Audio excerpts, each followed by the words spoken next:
Thank you. Thank you to this panel. If you'd exit out that way, I'd like for the next panel to come forward. Madam Chair. Senator Jewell. Madam Chair, I wanted to give all members a reference. There is a great amount of medical literature supporting that unborn babies have pain at 20 weeks. I would refer you to a site called Doctors on Fetal Pain, which cites dozens and dozens of references. And I'd also like to point out that the various medical groups such as ACOG and TMA do not represent all physicians, and although they are great organizations, do not necessarily represent mainstream medicine in all cases. AMA is not weighing in, but AMA only has about a third of all doctors being a member. TMA is somewhat higher, and there was a statement that this bill would decrease women's health, and I said again I would disagree with that. We'll raise the standards. It is not designed to close any clinics. No clinics have to close under this bill. They will have to spend more money to meet these standards, but no clinic has to close. And as Senator Garcia said, just because someone says it doesn't make it so. Well, that's a two-way street as well. And the other thing I'd like to point out, Senator Rodriguez talked about, I mentioned the abortion industry is against this bill, and surely they are, but not all women, as you can see, are against this bill. In fact, we've had 5 women against and 7 women for the bill. And interesting that men get criticized for being for this bill. There were 4 men against the bill as well. So I think the gender issue runs a two-way street as well. Thank you. Let me clarify. TMA took a neutral position. Well, that's what I thought, that I'm checking that as we speak. The last time I checked, they said they were neutral. Yeah, but I would point out TMA was against the Affordable Care Act. And I would dare say a lot of people that are against this bill, probably, including my Democratic colleagues, were supportive of the Affordable Care Act. So, thank you, Senator. Before I recognize the next panel, instead of having all of Group 1 testify and leave before we start bringing in Group 2, I hate to leave these seats empty while we have waiting groups, so I'm going to bring in groups of Group 2 so that they can be in here, and so they will be trickling in. But again, if you have testified, we'll ask you to leave so we can make room.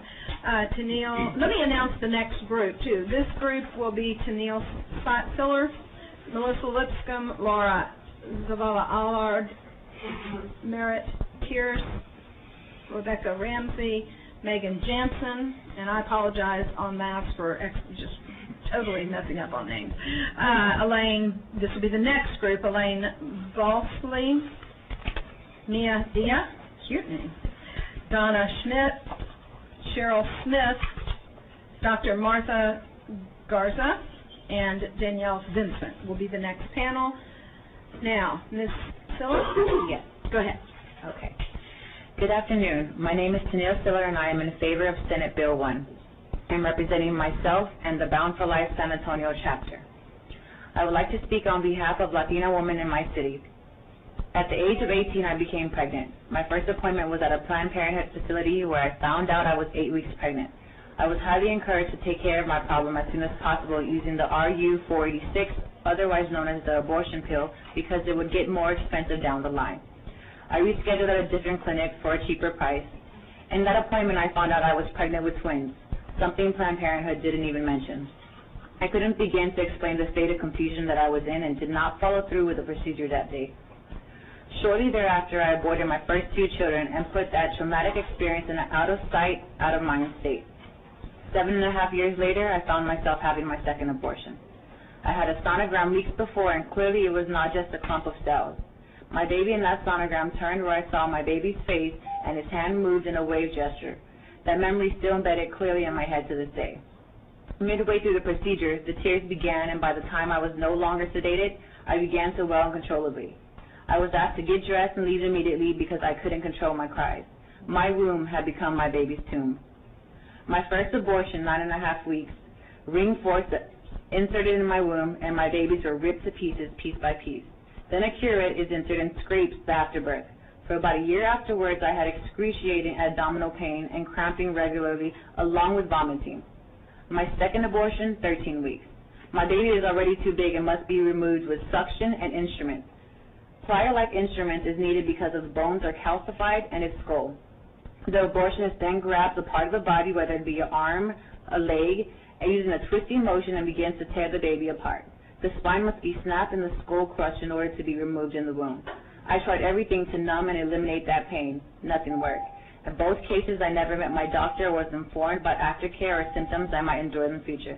I believe if there were stricter regulations at this time, I would have made a different choice. And that your is time why. has expired. Thank you. Melissa Lipscomb.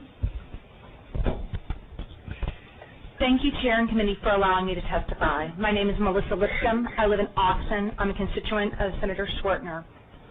I'm here as a rape survivor and a mother of a teenage daughter to testify against Senate Bill 1. I was 12 when I was raped. I was confused and ashamed, convinced that I was somehow to blame. It never occurred to me that I could be pregnant or that I should seek medical care. If I had conceived, it would have taken me months to even realize that I was pregnant. In this context, it's odd to say that I was lucky, but compared to many women, I was. There was no physical aftermath when I was raped. However, many young women who are raped are not so fortunate. This bill puts an undue burden on rape survivors, especially on those who are younger, who may not understand the risk of conceiving as a result of rape and may not be aware of the resources that are available to them. The cumulative effects of previous legislation, as well as that currently under consideration, would make it nearly impossible for those living on limited incomes in rural parts of Texas to access abortions. The women of Texas have witnessed our representatives lie and cheat in an attempt to pass legislation that is based on faulty science, fails to take into account the complexities and constraints of our lives, and ignores the needs of those who have been traumatized by rape. This bill sends a message to the state of Texas does not value our lives, our potential, or our physical and mental and emotional health. I urge you to support Texas women by voting no on Senate Bill 1. Thank you. We are bringing in some people who've been waiting. I'm going to do this like a church and ask everybody to move. Let's see, the most efficient would be everybody move toward the center, okay? That way people won't have to crawl over people.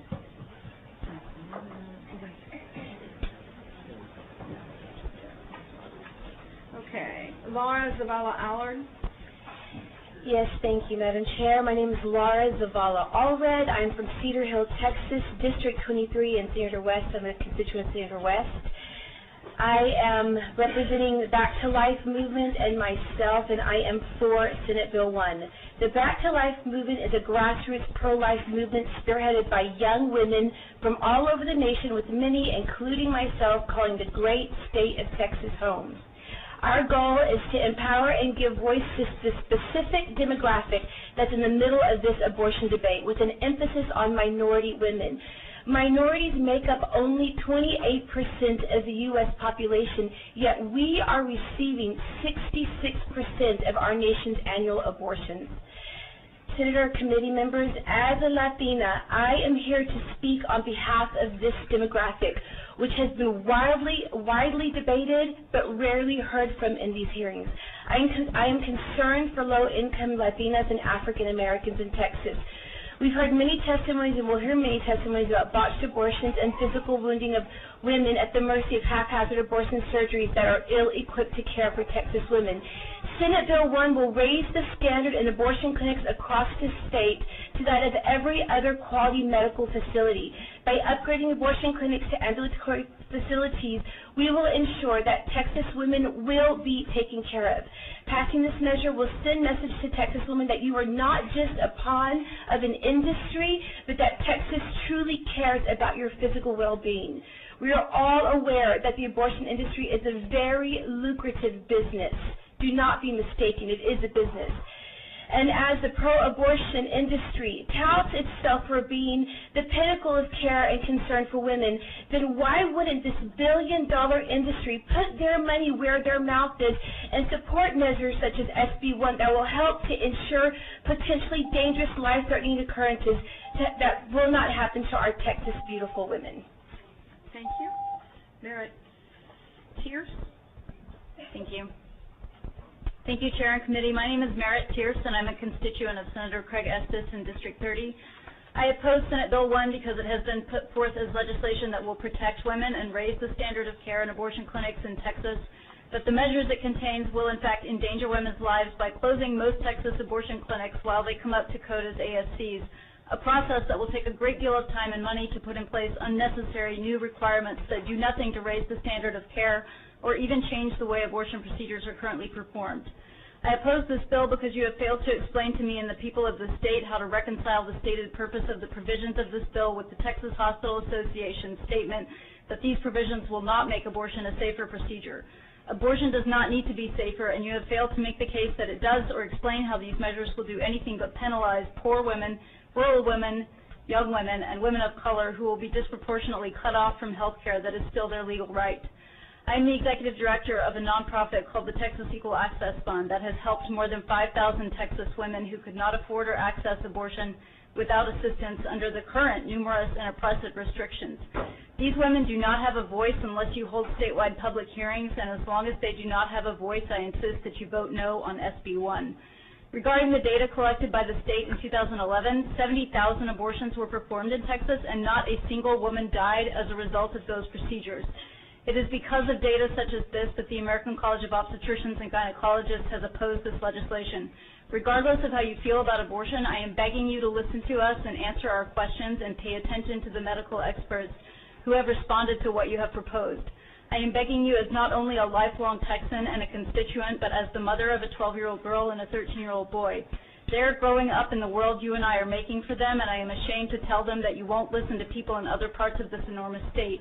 I do not want to try to explain to them why you made laws out of bad or non-existent science.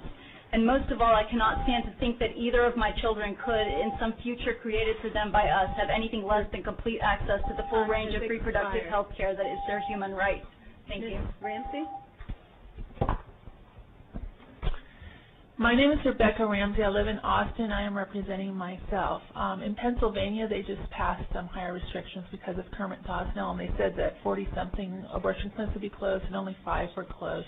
So I think a lot of this has to do with just the abortion industry not wanting to spend their profits to meet these standards. One of the reasons that one of the women died after care from the abortionist Kermit Gosnell was because the halls were not wide enough for the gurney. This bill could have possibly saved her life. My friend Jennifer Gabler is a nurse. She told me that when she was working at Seton, Maine on 38th Street, there was a 19-year-old patient whose uterus had been perforated during an abortion. She told Jennifer, "I didn't even want the abortion. Now I can never have children. I'm going to be so lonely." Jennifer mentioned the story because we heard a former Planned Parenthood clinic director speak about how Planned Parenthood doesn't use sonograms during surgical abortions because it would cost more money. Because they don't use them, they can't see what they're doing, and the uterus is more likely to be perforated. I'm curious to know how many women have gone to hospitals with perforated uteruses. There are no public records. Planned Parenthood stands to lose money by having higher standards, so they have helped organize liberal Austinites to bully our pro-life representatives and senators. Pro-life representatives and senators know their districts support this bill. According to Planned Parenthood's combined statement of revenue, they have an excess of revenue over expensive of $87.4 million last year. That should be enough to upgrade their abortion clinics. Thank you. Thank you. Is Megan Jansen here? We have a card filled out by her, but I've called her name twice. She is in opposition to the bill. We will change that from oral to registering position. Thank you to this panel.